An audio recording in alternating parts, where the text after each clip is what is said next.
This is the Amazing Teacher Podcast with Sam Rangel, episode number 14. Yo ho, a pirate's life for me. Welcome to the Amazing Teacher Podcast, where we sit down with amazing teachers and pick their brains for tips, strategies, and ideas that you can take into your classrooms and be amazing. Now, here's your host, Sam Rangel. Welcome, amazing teachers, to the 14th episode of the Amazing Teacher Podcast. This is Sam from SuccessInTheClassroom.com, and I want to thank you once again for taking the time to stop by and listen to the podcast. I'm really excited about today's episode. My guest today is Dave Burgess. Now, Dave Burgess, if you don't already know, is the author of the book Teach Like a Pirate. Dave talks about some great ways to use creativity and make your class one of those classes that kids want to invite their friends to come and be part of. This is what amazing teachers do. They create an environment that is exciting and engaging to kids. And this is where kids learn the best, when they're engaged and where they're excited about what's going on in the classroom. And Dave, in his book and on the podcast, he shares how teachers can do this. So I am so excited about this podcast, and I know you're going to have a lot of takeaways from listening to Dave here on the show. So without further ado, let's get right into the podcast with amazing teacher Dave Burgess. Ready? Here we go. Today, I am happy to have amazing teacher and author of the book, Teach Like a Pirate, Dave Burgess, on the podcast. Welcome to the show, Dave. Oh, thank you very much for having me on. I appreciate it, Sam. Well, again, thank you. Thank you for taking time out of your busy schedule to be here with me. It really means a lot to me, and I know listeners will find a lot of great value from this interview. I really want to get into what you share in your book. Like I said earlier before the podcast, I read it. And it's just amazing. It's amazing. And it's great stuff for especially new teachers, but I think it's great for all teachers to just be reminded of what we need to do in the classroom. But before we begin, can you tell me a little bit about yourself, your teaching career, and maybe how and why you became a teacher? Yeah, absolutely. So when I graduated from UC Davis with a degree in psychology, and I was trying to do everything I could to think of that would keep me away from being a teacher, because that's what I was. That's what I was supposed to be, and I was trying to be rebellious. And then, after years of doing lots of different things, I took a coaching job at West Hills High School, a basketball coaching job, and working with those kids as a coach. That's when it really hit me that, you know what, I can't fight this anymore. This is what I was meant to do. This is what I love doing. And I went back and began taking night classes for my teaching credential, and had never looked back. I've been teaching I've completed 17 years at West Hills High School, and loved every minute of it. Yeah, awesome. Yeah, like I told you earlier, I taught history, and so a lot of what you were sharing in the book just connected so much with what I taught, and I read your book, like I said, and I found so many great points that new teachers, every teacher really, can use in the classroom. We could be here for hours talking about them, but I wanted to ask you just about a few of the points, just to have you expand a little bit on what you share in your book. Would that be all right? Yeah, absolutely. So Teach Like a Pirate it's all about becoming more passionate in the classroom. It's all about becoming more creative and designing lessons that draw students in almost magnetically to what you're teaching. And it's kind of changing the whole paradigm that we're not here to make school bearable. We're here to make school amazing. We want them knocking down the walls to get in. So Teach Like a Pirate is kind of part inspirational manifesto about how to transform your view of education and your role as a teacher. And then it's also part practical roadmap, where I show you exactly how to take whatever it is that you're teaching and then add hooks and add elements to your lesson that will have that will make them impactful and draw those kids in. Yeah, that's amazing. You mentioned about making lesson plans or making lessons that students would be willing to buy a ticket to be part of that class. I thought that's out there. I mean, imagine students actually willing to spend money to learn. Yeah, it's there's two questions that the book that I'm kind of famous for writing the book, and both of these I think have a big impact. The first question is, if they didn't have to be there, would you be teaching in an empty room? So there's no schedule, nothing. Is that they didn't have to come, would you still have students in your room? And for a lot of people, that's a painful question. But so is there something about you and the way that you make kids feel and the kind of experiences that you create for kids and what you offer kids that maybe they're not getting anywhere else in their life, that they would be drawn to you anyway? Those are the kind of teachers that we want to be. And then I follow that up with the question of, do you have any lessons you could sell tickets for? And that's raising the bar one more level up and saying, like, hey, it's not just that they don't have to be there. What if they had to pay to come in? How many lessons do you have where you could fill a room? And so it's just kind of setting the bar a little higher than maybe some people are used to setting it. Right. I think that's awesome. I think that's great. You talked about passion. I mean, like I said, I taught history, and there was so many lessons that I loved to teach because I was passionate about that topic, like the Civil War. Just loved it. I could go on forever. Same with Lewis and Clark. Just loved teaching those lessons. But then there was those lessons like the Constitution that just didn't get me excited, and it was hard to bring a lesson that's going to get the kids excited when you're not excited. And I know a lot of new teachers and even veteran teachers have that same kind of experience. What can you share with the audience? And I know you share a little bit in your book. What can you share with the audience that will help us to stay passionate at all times? Right. So first of all, I could use a little bit of your passion for Lewis and Clark. That might be one of my areas where I don't have it, but I could offer some for the Constitution to you as well. So, well, here's the deal. There's a secret, and it's not a very well kept secret. And the secret is that even though we know we're supposed to be passionate about our work, we are not passionate about everything that we teach. It's just the way that it is. And so, Right. But yet we know that we have to bring that passion every day if we want to be powerful and effective in front of students. So where can we find that passion? Well, what I did is I broke passion into 3 categories in the book. You have that content passion, but if you're not hitting in that content passion, there's 2 other areas. One of them is, what is it about your profession outside of your subject area? What about your profession are you passionate about? And that's kind of embracing that whole idea that we have a mighty purpose. We're life changers. And so I'm passionate about developing life-changing lessons. I call them LCLs. And even when I'm not passionate about my particular subject matter that day, my content, I can still be passionate about developing engaging presentations. I can still be passionate about adding life-changing lessons to what I do. I can still be passionate about developing lifelong learners and all these other reasons which most of us got into the business for. Most of us didn't get into the business just because of our content. And then there's a whole nother category of passion, and that is your personal passions. And I always tell teachers, some teachers don't want to, they draw a line. Here's my professional life and my personal life, and I think that's a mistake. And that what is unique about you and your particular strengths and talents and your voice that you add to your classroom is what makes you most powerful and effective. So I try to talk to teachers about adding some of their personal passions into what they do. Much like I add magic into what I do, I add sports examples and analogies, anecdotes about my children. I want my students to graduate not only knowing my curriculum, but I want them to graduate knowing me as well. And you mentioned this before the podcast, that you've done things like brought your guitar in and played and add elements of your passions to what you did as a teacher. And I think that's the simple fact is we're at work way too high of a percentage of our life not to look for ways to express our passions in what we do.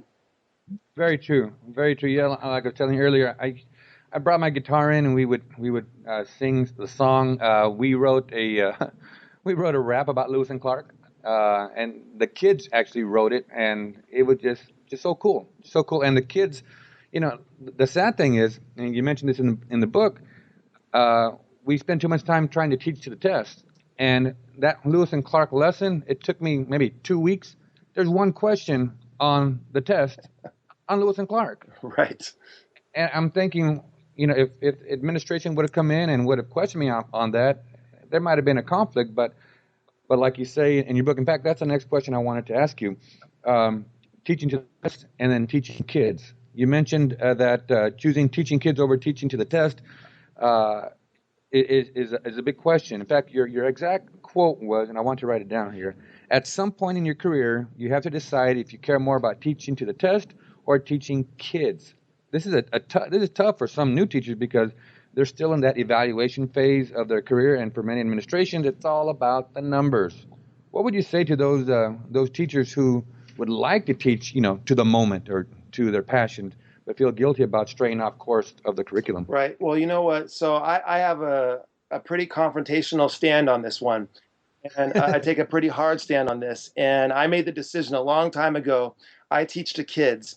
And I believe that in the long run, that's going to have a positive impact on test scores anyway. But more importantly, it's going to have a positive impact on kids' lives, and that's what we're really there for. And so, if it ever gets to it, and this is a conscious decision, and it's confrontational. If it ever got to the point where I couldn't teach the way that I think is the most powerful and impactful on students, then I would find something else to do. And I recommend that approach to all teachers. And I also think people set this up as kind of a false dichotomy that either you have a rigorous course that's preparing kids for the test, or you're having a course, or you have a course that's fun and amazing for kids and impactful and all that. I think that's a false dichotomy. I think you can have both. And that's what I would encourage teachers to look for, is that I think that you can do both. It's not one or the other. And I also think that a lot of people tend to have a false fear of what administrators are going to say.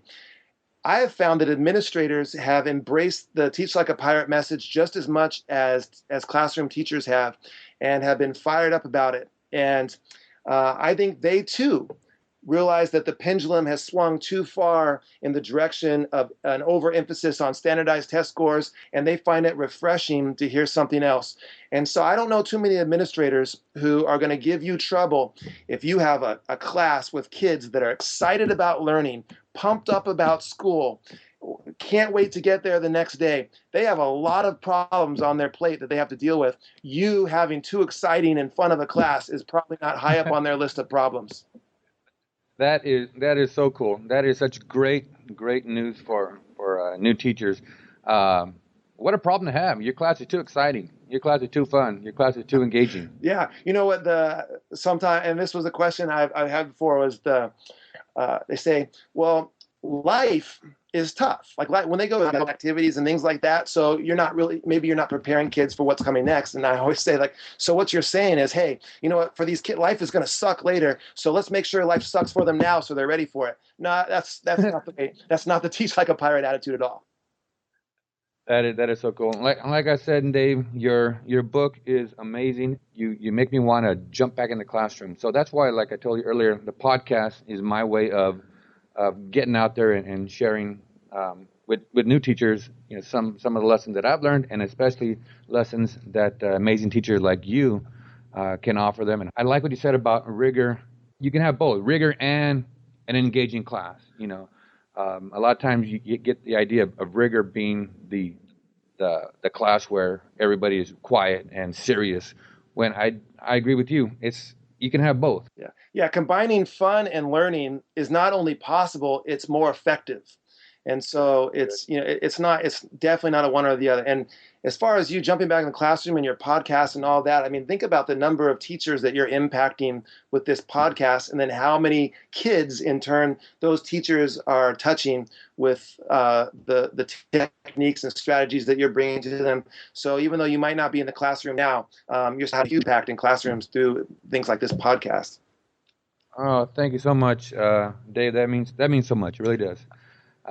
Well, as you know, the purpose of the podcast is to sit down with amazing teachers like yourself and just pick their brains for tips, strategy, and ideas.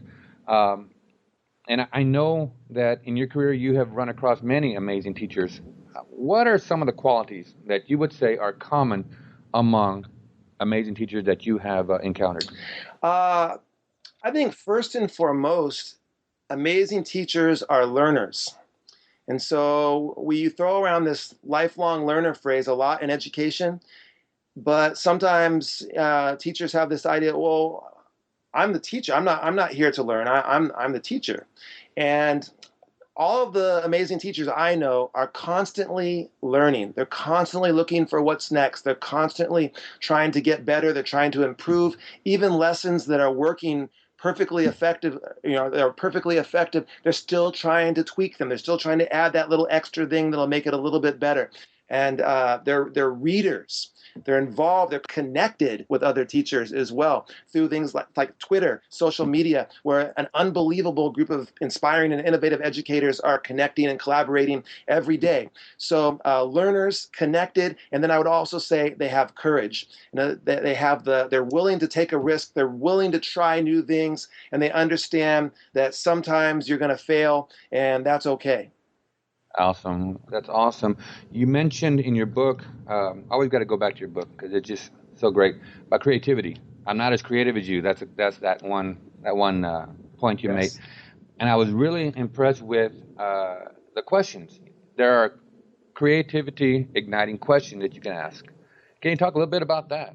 Yeah, so when I first was asked to give a workshop, before I'd ever considered doing anything like this, it was my department chair, Brian Ross, and he said, "Hey, you're having amazing success in your class. We would love for you to do a workshop for the district over the summer, but I have a question for you. You see, I'm not sure if your success is you." Like, is it your personality with kids, or is this something that you can quantify, something that you can package and teach to other people to do? But if it's something that you think that you could teach, then it would be amazing for you to put together a workshop. I told him, yes, it can be taught, and drove away thinking to myself, what have I done? I've just signed up for a 7-hour workshop for my peers, and I have no idea what I'm going to do. And so I went back and I began to write down all of the things that I thought that I was doing in my classroom, that I thought that I was doing in my classroom that was effective. But then that wasn't good enough because that's what I was doing. I then asked myself, how did I come up with that idea? What was the process that led me to develop that hook or that strategy? And almost always the answer was questions. I asked myself certain questions. And so I began to write these questions down and get relentless about writing down the kind of questions that I was asking.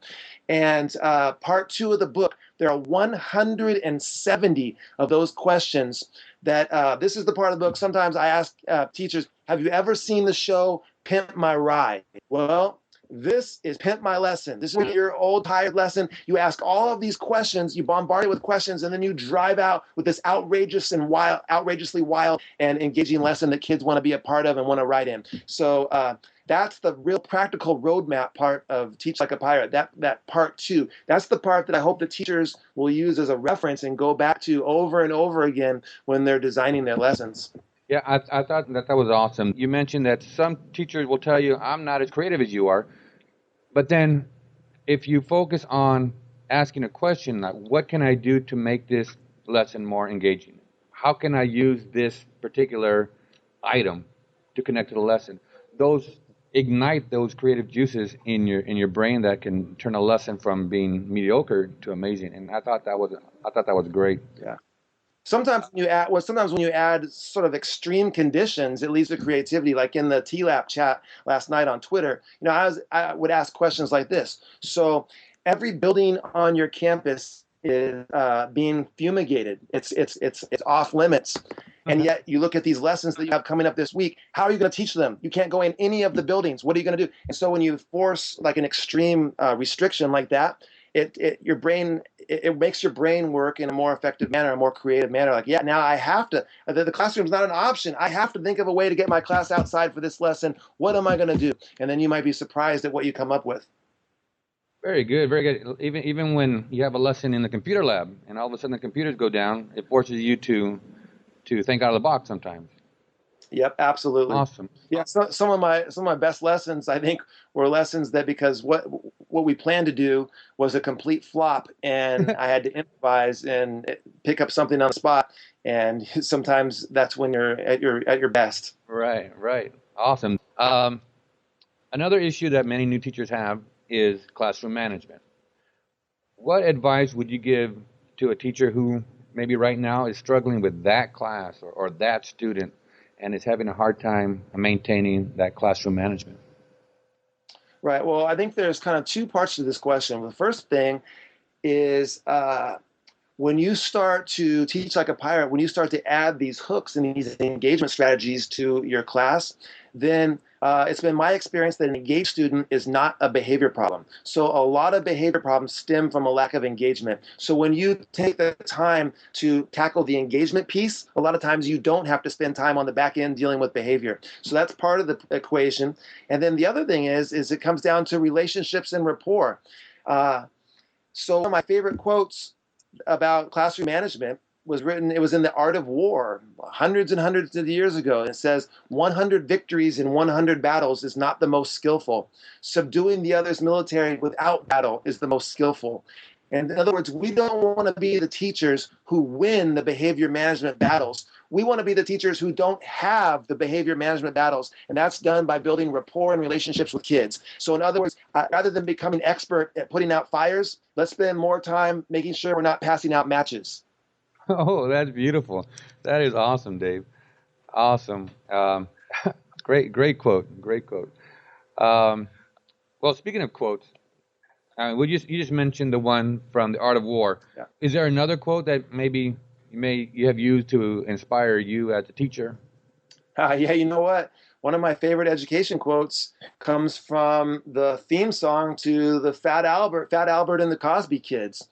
And in this song, Bill Cosby, everyone remembers the hey, hey, hey, all that part of the song. The part that I remember and the part that I think is amazing is where he said, "This is Bill Cosby coming at you with music and fun. And if you're not careful, you might learn something before we're done." And I'd like to change that for, "This is Dave Burgess coming at you with magic and fun. And if you're not careful, you might learn something before we're done." And so that's one of my favorite education quotes.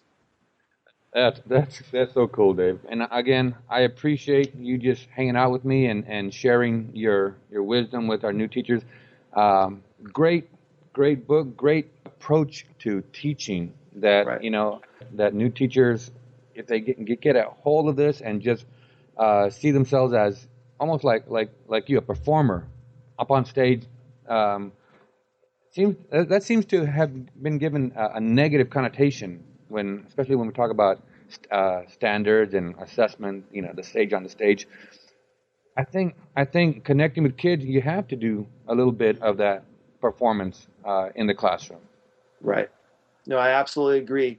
As we're back talking about this pendulum again, and that is that sometimes I think the pendulum swings too far over here where we need to be in the middle. We need to have a mix of everything. We need to have some self-directed learning and some autonomy that we allow our students, and a chance for creative expression and a chance for them to do. But then also, I think it's perfectly appropriate for teachers to, some of the most powerful and impactful things I remember about school were things where a teacher was very powerful in the moment. And so I think that's something that we can't lose. Very true. Very true. Well, what is one action, Dave? If you had time to sit down with one new teacher, and only had time to give them one piece of advice, what would that piece of advice be? My piece of advice would be this. Teaching is a triple Venn diagram. There's your content, and we spend all kinds of time learning our content and thinking about our content. There's your techniques and methods that you're going to use to deliver that content. And there's all sorts of places you can go to learn about these techniques and methods. But there's a third circle that nobody's talking about. And it's a circle that I have evangelical zeal to talk to teachers about. And that third circle is presentation. How are you going to present this material? You've got your content and your techniques. Now, how are you going to present it so that it's engaging for kids and so that it draws them in? Because it makes no difference what you teach or what you say if nobody is listening. And so I think teachers need to spend more time on that third circle of presentation. Awesome. I think you cut out in the beginning. You said teaching is... Yeah, teaching is a triple Venn diagram. And that's in the diagram's there in the book for you. It's got the content, you got your techniques and methods, but then that third circle of presentation is one that I think is the missing piece in many lessons. Awesome. Great stuff there, Dave. Well, Dave, what's happening right now in your life that you are excited about? You know what? I'm excited about a couple things. One, the TLAP hashtag TLAP hashtag on Twitter is just really gained a lot of momentum, and there are just amazing, innovative, and inspiring educators getting in there every week. We meet at 8 o'clock CST, so 6 o'clock on the West Coast, 9 o'clock on the East Coast. And every Monday night, we talk about subjects having to do with passion, creativity, hooks, things relating to Teach Like a Pirate, related to the Teach Like a Pirate philosophy. And so I'm really excited about the chances I'm getting to connect with other educators. And I'm also really excited to get more chances to travel and meet face-to-face with a lot of these teachers who I have a relationship with through Twitter and through the TLAB hashtag. And it's just been so fun to go to these conferences and go to these districts and hang out with these people, go out, grab a bite to eat, and connect face-to-face. So that's something that's been really exciting for me. Well, I think what you're doing is amazing, Dave. And again, I thank you so much for being on the podcast. Is there anything else that you'd like to share with us before we say goodbye? Well, you know what? I would love to connect with anybody who's listening. If you are on Twitter, I am at Burgess Dave. So just flip my name. I'm at Burgess, BurgessDave, at Burgess Dave. My website is daveburgess.com. You can connect with me there. And my email is outrageousteaching@gmail.com. And I would love to hear what you thought about the podcast or Teach Like a Pirate. It's all about trying to get better, and we can do that when we work together. That's great. I'll make sure I have all of that information on the show notes so that teachers can connect with you. And I hope one day, I know we're neighbors. I mean, I'm just up the 15 freeway from you. Hope one day we can connect and maybe have a bite to eat and just talk about teaching. That would be awesome. Absolutely, I'm all in for it. All right. Well, Dave, it's been an awesome pleasure speaking with you. Thank you so much for letting me pick your brain here on the Amazing Teacher Podcast. Oh, thank you so much for having me, Sam. So, listeners, I know you have received a lot of great information in this episode. Now it's up to you to take it back to your classroom and implement what you learned today. So, until next time, be amazing. The Amazing Teacher Podcast is brought to you by SuccessInTheClassroom.com. Learn more about being an amazing teacher by visiting SuccessInTheClassroom.com or TheAmazingTeacher.com.